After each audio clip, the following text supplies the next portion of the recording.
Halo sahabat Mengsada, perkenalkan saya Dr. Kadyadi Setiawan sebagai salah satu dokter umum di Rumah Sakit Daerah Mengsada.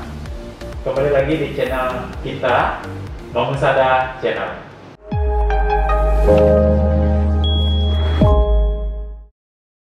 Kali ini kita akan membahas tentang seputar mitos dan fakta penyakit kusta.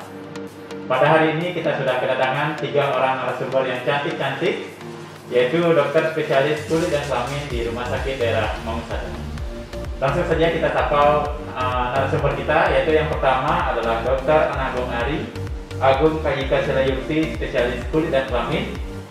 Kemudian yang kedua adalah Dr. Ana Agung Istri Saraswati, spesialis kulit dan kelamin. Kemudian yang ketiga adalah Dr. Cokorda Istri Amrita Rospanti, spesialis kulit dan kelamin. Selamat pagi dokter-dokter. Dokter Dedi Sudah berkenan hadir pada diskusi kita hari ini mengenai penyakit kusta, dok ya. Dok, berbicara tentang penyakit kulit, jadi kan banyak sekali beredar informasi tentang sakit-sakit kulit. Dan yang saya tertarik ini tentang sakit kusta ini, dok. Nah, banyak sekali informasi yang beredar di masyarakat mengenai penyakit kusta ini. Nah, sebenarnya penyakit kusta ini apa sih, dok? Dan boleh dibagikan kepada kita bersama di sini, apa sih gejala dari penyakit kusta? Mungkin yang pertama kepada dokter Saras. Terima kasih Dokter Dedi. Selamat berjumpa para pemirsa Mengsada Channel. Nah, seperti yang tadi Dokter Dedi sampaikan, memang kusta itu seperti tahu tidak tahu ya. Jadi masyarakat dengar, tapi apa ya itu ya? Penyebabnya apa? Secara sederhana mungkin dapat saya sampaikan di sini bahwa penyakit kusta itu adalah penyakit infeksi kuman Mycobacterium leprae. Makanya penyakit kusta juga sering disebut sebagai penyakit lepra ya. Itu adalah suatu infeksi yang sifatnya kronis. Kronis artinya berlangsung lama. Jadi nggak seperti kita kena flu, kita kena virus terus 1-2 hari udah sakit. Nah, seperti itu kalau penyakit infeksi kronis. Dia memerlukan waktu yang lama untuk kuman itu menimbulkan masalah di kulit kita. Nah, yang sekarang perlu kita ketahui gejalanya apa ya? Kan kumannya nggak bisa dilihat. Jadi gejala atau keluhan yang ditimbulkan itu apa saja? Ada beberapa dari dia. Salah satunya yang harus kita ingat pertama kali adalah kusta itu mendapat julukan great imitator. Artinya dia itu peniru yang sangat hebat. Apa maksudnya peniru ya? Peniru itu dia bisa menimbulkan gejala yang mirip dengan penyakit-penyakit yang lain. Salah satunya yang paling sering itu adalah seperti panu. Karena dia bisa menimbulkan bercak yang warnanya nanti akan lebih muda dari warna kulit kita. Saya nggak bilang warna putih ya. Kalau warna kulit kita kan tone warna itu beragam, tua atau muda, tapi dia cenderungnya akan menimbulkan warna yang lebih muda di kulit kita. Jadi mirip panu. Kalau secara sekilas orang awam lihat mirip sekali seperti itu. Nah, cuman masalahnya biasanya setelah diobatin, oh saya udah berikan ini dok, berikan salep, saya sudah puskesmas itu ya. Oh tidak ada perbaikan, hati-hati, jangan sampai kita berhadapan dengan infeksi dari kusta itu yang paling mudah ya untuk dilihat oleh masyarakat awam. Selain gejala bercak yang warna putih di kulit itu, juga bisa muncul keluhan-keluhan lain yang serupa dengan penyakit kulit yang lain. Misalnya, dia bisa berupa bercak berwarna kemerahan, bisa berupa bercak seperti gigitan serangga, bisa berupa luka yang menahun yang tidak membaik. Nah, pada kondisi begitu dengan beragamnya gejala yang mungkin muncul, kita pasti bingung ya, waduh jangan-jangan semua orang ini kena kusta. Nah, tidak semudah itu ya kita kena kusta.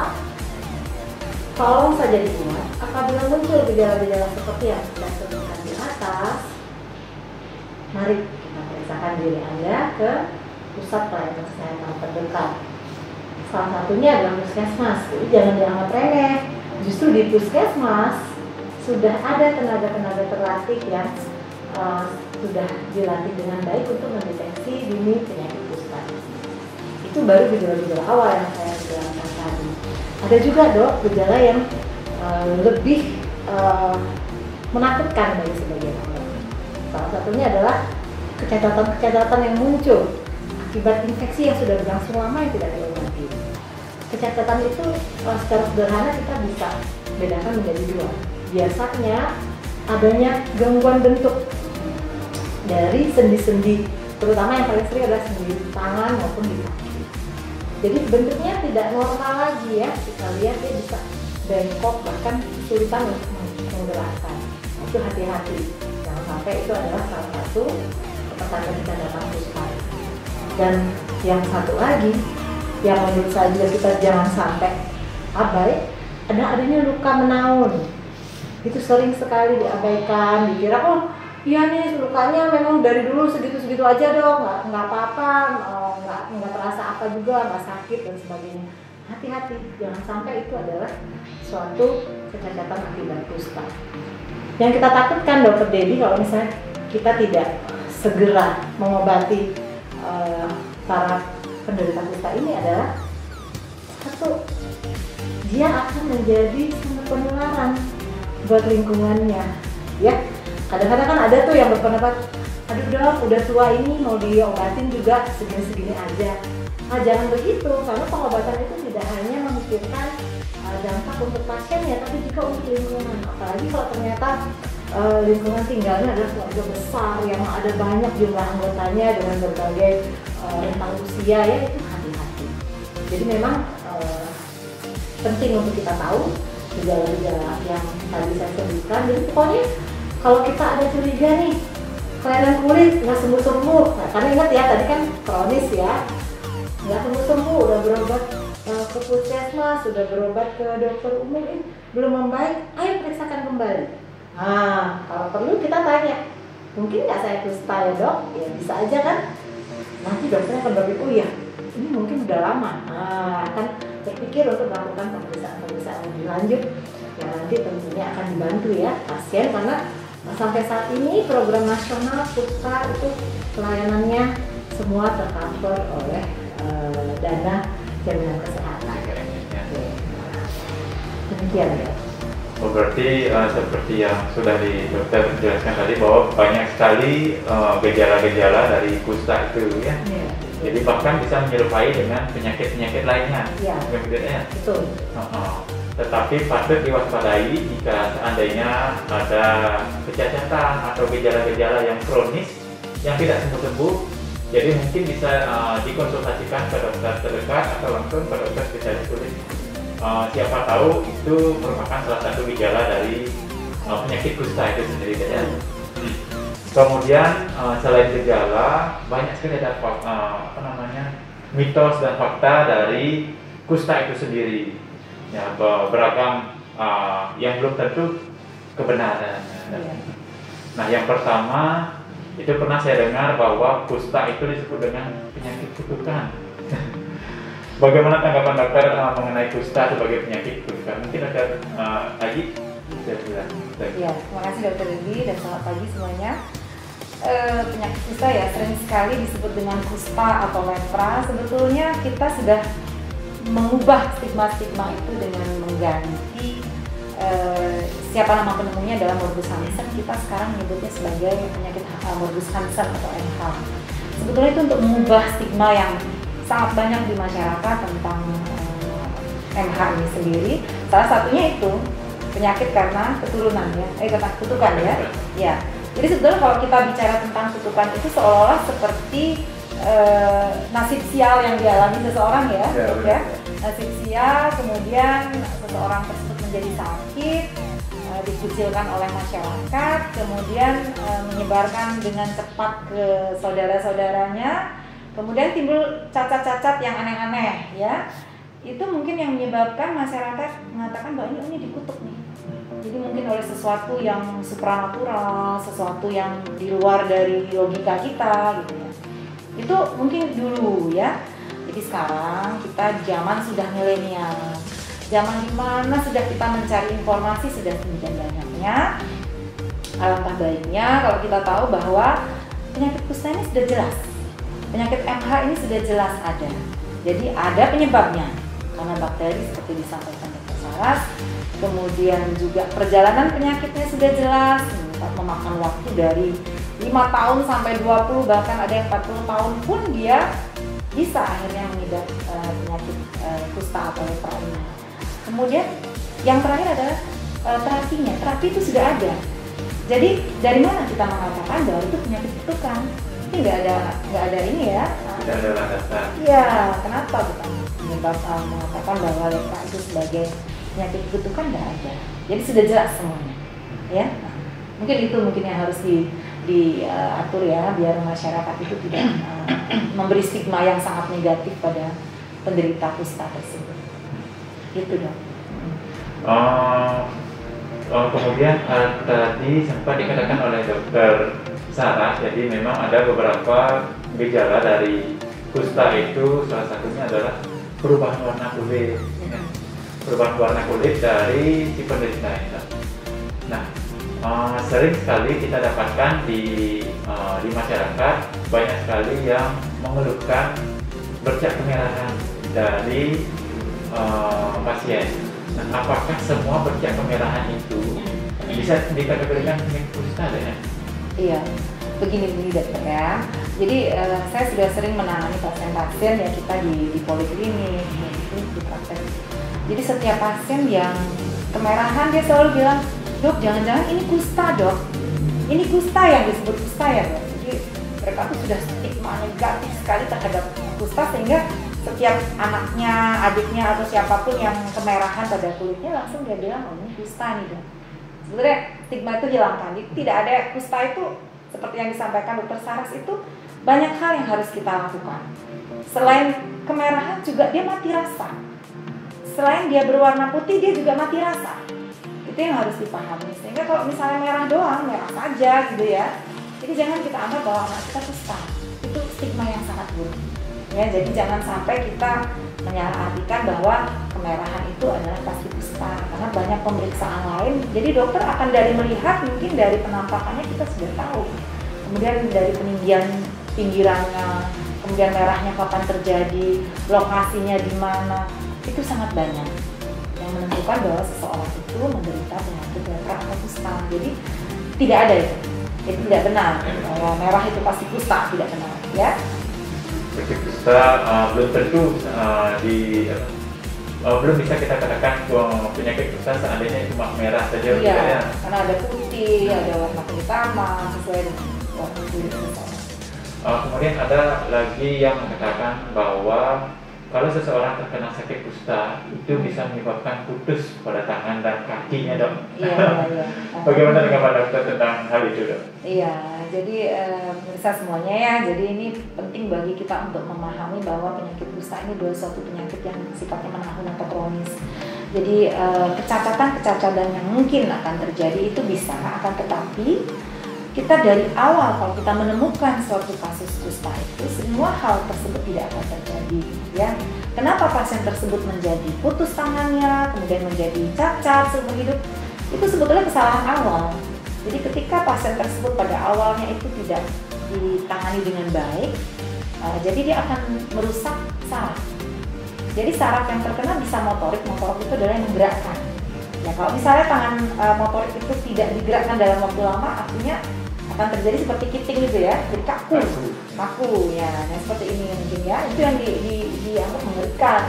Kemudian kalau dalam waktu berpuluh-puluh tahun tidak juga diobati, saraf sensorik yang pertama, jadi saraf perasa, jadi nggak ada rasa kayak baal itu ya, nggak ada rasa panas, tidak merasakan dingin. Nah ketika dia tidak pakai sandal pasien tersebut, kemudian dia menyentuh sesuatu yang berbahaya, yang membuat dia terbakar atau dia luka, menjadi borok, kena infeksi bakteri yang lain pada kaki atau tangannya, itu yang menyebabkan tangannya menjadi infeksi dan tentu saja harus dipotong kalau infeksi di daerah ujung-ujung tangan.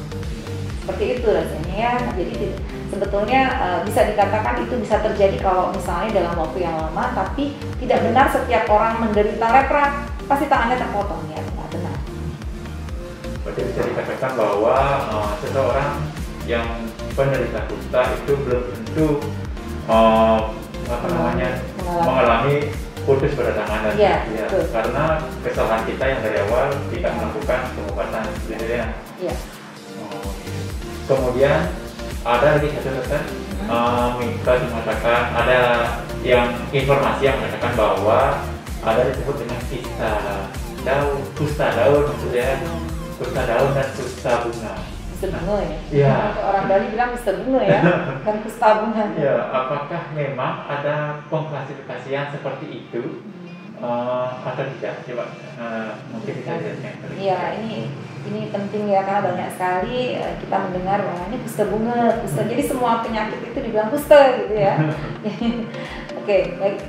Jadi yang disebut dengan kusta bunga, atau mungkin ya kalau kita menemukan pasien dengan dibilang kusta bunga, rata-rata mereka mengatakan ada gambaran warnanya lebih terang di bagian wajah atau tangan atau kaki, biasanya pada anak-anak. Nah, ini sebetulnya suatu tanda bahwa dia mengalami suatu dermatitis atopik namanya istilahnya ya. Jadi kekurangan kadar vitamin A yang terdapat pada kulitnya menjadi lebih kering, bersisik. Kena sinar, kena zat kimia, dia akan menjadi lebih terang. Jadi gambarannya itu seperti warna putih tapi tepinya tidak rata. Dan ini akan hilang dengan sendiri seiring dengan berjalannya waktu. Tapi pasien, saudara atau orang tuanya sudah panik duluan. Jadi kadang-kadang itu yang dikatakan sebagai kusta bunga, dan gambarannya seperti bunga memang, jadi bentuknya khas. Kemudian tidak rata, jadi mirip seperti panu ya. Tapi kalau panu itu lebih batasnya lebih tegas. Jadi sebaiknya memang harus diperiksakan ya, biar kita tahu. Kalau kusta bunga itu kusta daun ya, satu lagi ya. Kusta daun itu biasanya dia berbentuk memang seperti daun, bentuknya bukan bulat tapi oval. Ya, warnanya putih dan oval. Biasanya itu ternampak di bagian punggung yang disebut dengan kusta daun itu. Sebetulnya bisa disebabkan selain mirip dengan penyakit atopik yang tadi, juga mirip dengan pityriasis rosea namanya. Jadi itu suatu keadaan virus yang terdapat di punggung. Jadi kenapa dia mirip seperti daun? Karena dia mengikuti alurnya seperti garis tubuh kita, garis kulit. Di gambaran gitu ketika bulat dia akan berbentuk agak lonjong. Jadi mirip seperti daun. Jadi ini yang disebut dengan kusta daun ya, tapi saya tidak tahu apa itu kusta daunnya menurut masyarakat ya, karena semua dianggap kusta gitu ya. Sebetulnya itu ada diagnosisnya, dan kusta itu sendiri ada perjalanan penyakit, ada obatnya, jadi bisa sembuh. Ya, itu saja. Yang pasti dari awal gejala harus kita lakukan deteksi dini seperti itu ya, untuk mengetahui keamanan arah dari sakit yang diderita pasien ya. Tadi kita sudah mendengar penjelasan dari dokter mengenai apa itu kusta, kemudian gejala, mitos fakta, kemudian yang terakhir mungkin ingin masyarakat tahu terapi dari kusta itu sendiri. Nah, sekarang ke dokter Ami, untuk terapi kemudian apakah ada terapi khusus dari kusta itu sendiri, dan mungkin bisa didapatkan di mana untuk terapi dari kusta itu sendiri? Yang paling penting yang perlu kita informasikan untuk penyakit kusta ini adalah bahwa penyakit kusta ada obatnya ya, jadi ada obatnya dan bisa disembuhkan. Pengobatannya juga sebetulnya mudah untuk didapat ya di fasilitas kesehatan, puskesmas rujukan tertentu yang menyediakan obatnya, dan rumah sakit rujukan ya, rumah sakit pemerintah pada umumnya ya. Itu obat yang disubsidi ya, yang gratis. Ada juga pengobatan lain yang berbayar, tapi itu bisa digunakan sebagai alternatif ya. Kalau misalnya di sekitar kita tidak ada fasilitas kesehatan dari pemerintah. Zaman dulu kusta itu menakutkan karena memang deteksinya sulit untuk dilakukan dan pengobatannya memang masih sulit didapat. Jadi penyakitnya berlanjut sampai menimbulkan kecacatan. Nah, untuk sekarang fasilitas kesehatan itu kan sudah hampir merata ya. Nah, jadi deteksi juga semakin baik, alat-alat pendeteksi juga semakin canggih ya. Jadi semakin mudah, makin cepat untuk ditemukan ya. Kemudian pengobatan juga semakin mudah untuk didapat. Jadi hampir jarang sekali untuk sampai pada kecacatan ya. Seperti disampaikan Dr. Saraswati tadi, kusta sendiri kan ada 2 tipe ya, putih dan merah. Nah, itu memang ada 2 pengobatan ya. Nanti mungkin ada ya beberapa masyarakat yang pernah melihat ini biasa satu paket ya, ada yang berwarna hijau sama merah. Nah, itu memang tergantung dari tipenya ya, menentukan nanti ya petugas kesehatannya atau dokter ya. Jadi ada yang 6 bulan, ada yang 12 bulan, tergantung dari tipe kustanya itu sendiri. Kalau misalnya dijalankan dengan rutin dan sesuai dengan jadwalnya, kusta ini bisa sembuh ya. Memang ada rutinitas untuk kontrol, jangan sampai terputus di tengah jalan karena ya itu pengobatannya tidak selesai. Kalau misalnya dijalankan dengan baik ya sampai selesai, biasanya sih sembuh dan tidak menimbulkan kecacatan, jadi tidak perlu ditakuti ya. Jika masyarakat sudah paham, jadi bisa menyebarkan informasi ini ke orang lain ya. Jadi tidak perlu takut lagi dengan sakit ini. Jadi secepat mungkin diperiksakan, ya sedini mungkin bisa diketahui, jadi secepat mungkin bisa diobati ya. Kalau untuk kecacatan ya memang ada beberapa yang mungkin terlambat. Nah, itu memang kita fokuskan pada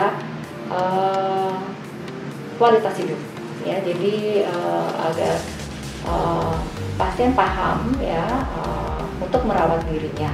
Jadi jika terlanjur ini ya sudah timbul efek dari sakitnya ya, sudah ada mati rasa atau kecacatan, itu bukan berarti disingkirkan ya. Jadi istilahnya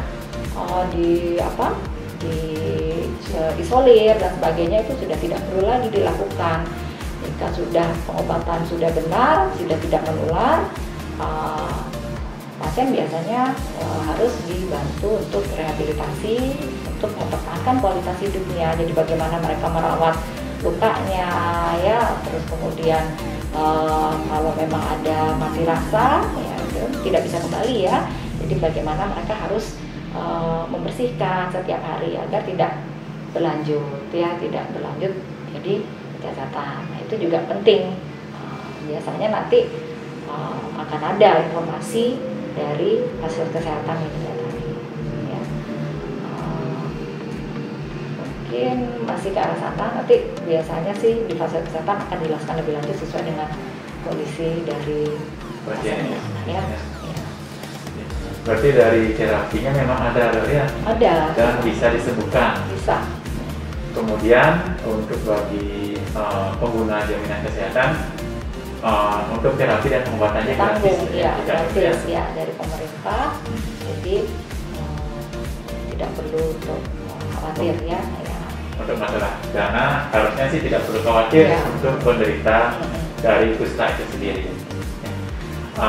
Baik sahabat Ambassador, terima kasih kepada narasumber yang sudah menjelaskan kepada kita semua mengenai penyakit kusta itu sendiri ya. Baik, untuk seluruh sahabat Ambassador Channel, jadi pada hari ini kita sudah melakukan diskusi mengenai topik yaitu seputar mitos dan fakta dari penyakit kusta itu sendiri. Jadi dapat saya simpulkan bahwa kusta bukanlah suatu penyakit kutukan, melainkan suatu infeksi kronis yang dapat mengakibatkan gejala beragam di tubuh seseorang yang bisa menyerupai gejala penyakit-penyakit lain. Nah, kemudian kusta itu sendiri bisa tertular kepada orang lain seandainya terjadi kontak yang cukup lama. Nah, perlu diingat juga bahwa kusta tidak menular hanya dengan bersalaman, kemudian duduk bersama, dan dari ibu menularkan ke janin itu tidak benar adanya. Jadi sahabat Mengusada Channel, jangan percaya terhadap mitos-mitos yang ada di masyarakat sebelum tahu kebenarannya. Kemudian bagi penderita kusta yang baik dari awal maupun sudah baru diketahui di akhir, jangan putus asa. Masih ada pengobatan-pengobatan yang bisa dilakukan, baik itu di fasilitas kesehatan terdekat maupun di rumah sakit yang ada di sekitar masyarakat. Jadi bisa langsung segera ke tempat-tempat layanan kesehatan jika ada gejala-gejala yang sudah disebutkan dari ketiga narasumber kita hari ini. Sahabat Mengusada, jadi ingat tetap pada saat kita melakukan pemeriksaan ke fasilitas kesehatan, tetap lakukan dengan protokol kesehatan. Dan ingat pesan ibu, menggunakan masker, mencuci tangan dengan sabun, dan menjaga jarak. Kemudian lakukan aktivitas seperti berolahraga atau pekerjaan rumah lain. Dan cukupkan dengan asupan nutrisi yang seimbang agar menjaga daya tahan tubuh kita terhindar dari kuman-kuman yang ada di sekitar kita. Baik, sekian video edukasi kali ini yang ada di channel YouTube kami Mengusada Channel. Nantikan video edukasi lainnya di Mengusada Channel yang tercinta. Saya Dr. Karya Didi Sudiawan mengucapkan terima kasih kepada tim dan sahabat Mengusada yang sudah memberikan atensi dan perhatian selama acara ini berlangsung.